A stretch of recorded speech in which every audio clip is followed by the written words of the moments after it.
Carl Jung said, we should ask ourselves, what is our myth?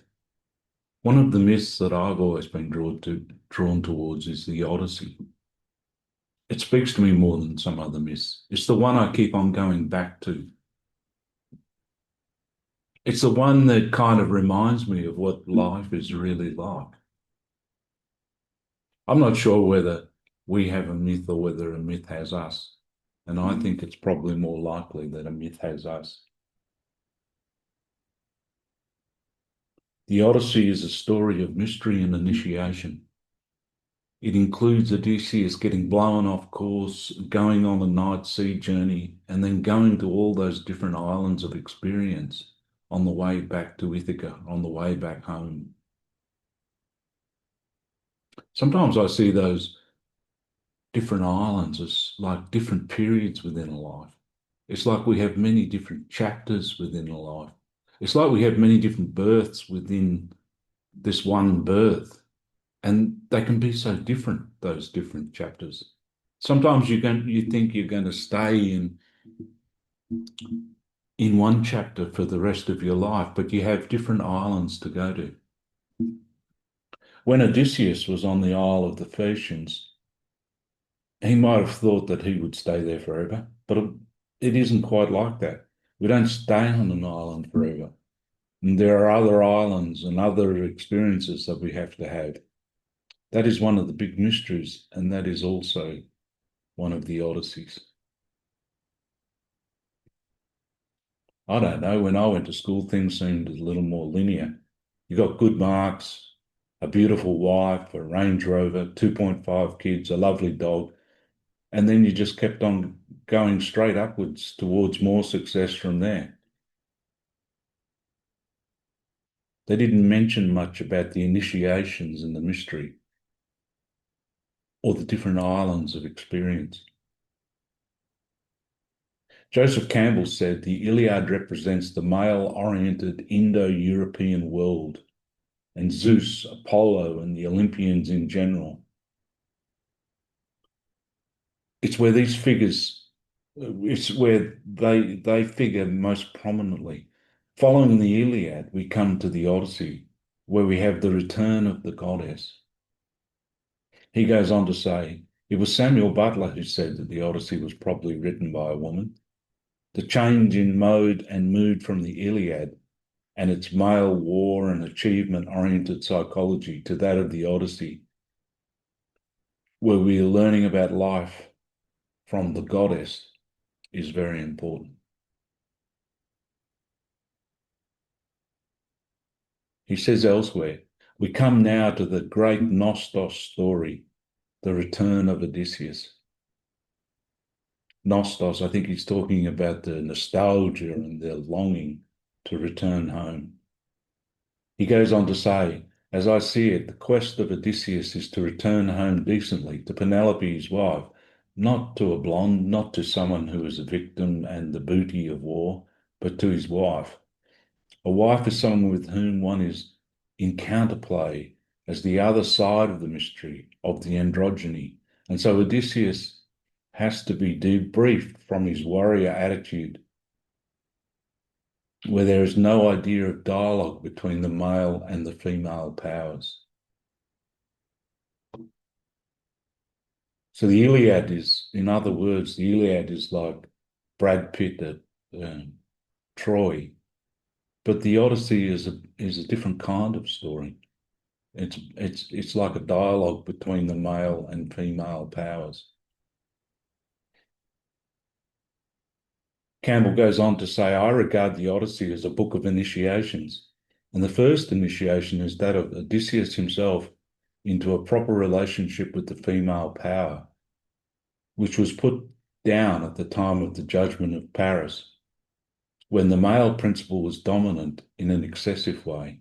Now the female power must be recognized to make possible a proper relationship, what I call an androgynous relationship in which the male and female meet as co-equals.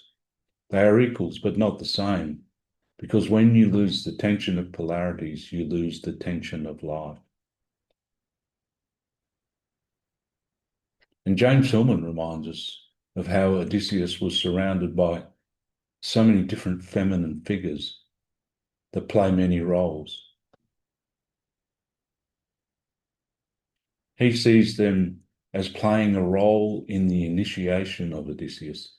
There was the goddess Athena, the mistress Calypso, the devourer Scylla and Charybdis, enchantress Circe, mother-daughter Arete, Nausicaa, personal mother Anticlea, rescuer Ino, seductress the Sirens, nurse Euryclea. I'm not quite sure how you say that. His wife, Penelope. The feminine is there in the Odyssey in all of its different forms. According to Hillman, in the second half of life, the first point is that the feminine is there in the Odyssey in so many different forms. But then going on, according to Hillman, in the second half of life, if we follow Jung, the initiation for men might be more likely through the feminine that is not like the mother. It might even be the way of individuation, as Jung has called it. So this initiation into the feminine might even be the initiation in the way that Jung has called it. You know, I'm using this loosely, the first and second half of life, or I would see it loosely. And we could say that in the first half of life, loosely speaking, the initiation might be more into a man's masculine identity. So it's like in traditional societies, you know, when the boys go off with the man and they're initiated into more of their masculine identity and they join the man's world. But in the second half of life, there might be a different kind of initiation often. And that takes place through the feminine. There's something about an initiation into the feminine in the Odyssey that is, and that is where there is the renewal. Put it this way, let's say in the first half of life, we might come more under the heroic model. But in the second half of life, the one-sidedness of masculinity might become a problem. And if the masculine becomes one-sided, then everything can start to dry up or become barren, or if not destructive. In some ways, it's not so much about the heroic model in the second half of life, but it's more about the deepening into the soul. A man is asked to love his own soul, Hillman said. And for Hillman, the soul always loves depth. So to put it another way, it's not so much about Brad Pitt, the mighty warrior at Troy, but somewhere around the midlife, a man might be confronted with aspects of his inner life or forced more into his deep feeling life or the other side of himself.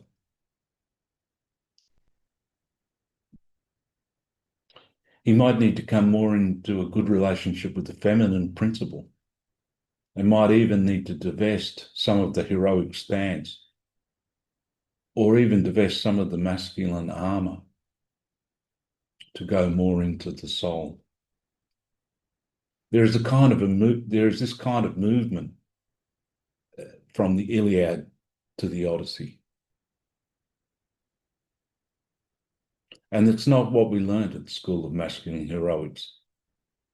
In the School of Masculine Heroics, they didn't like touchy-feely subjects like the inner deep feeling life of the soul, like the soul that must learn how to love itself. The main thing was never to show any weakness at the School of Masculine Heroics.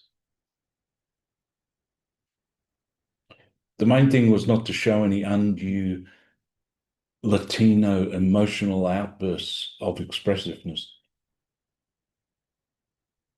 Not much was said about a masculine one-sidedness. And the inner life and the feeling life was seen as inferior or as messy or as chaotic. And maybe they were scarier than killing a wild bull. But after the Iliad and after the heroic model, we moved more towards the mystery and the initiation of the Odyssey. We have Odysseus meeting Circe and Calypso and Nausicaa, different aspects of the feminine. And there is something else that is interesting in the Odyssey, that he's guided by Athena, or sometimes it says in the Odyssey by Metis.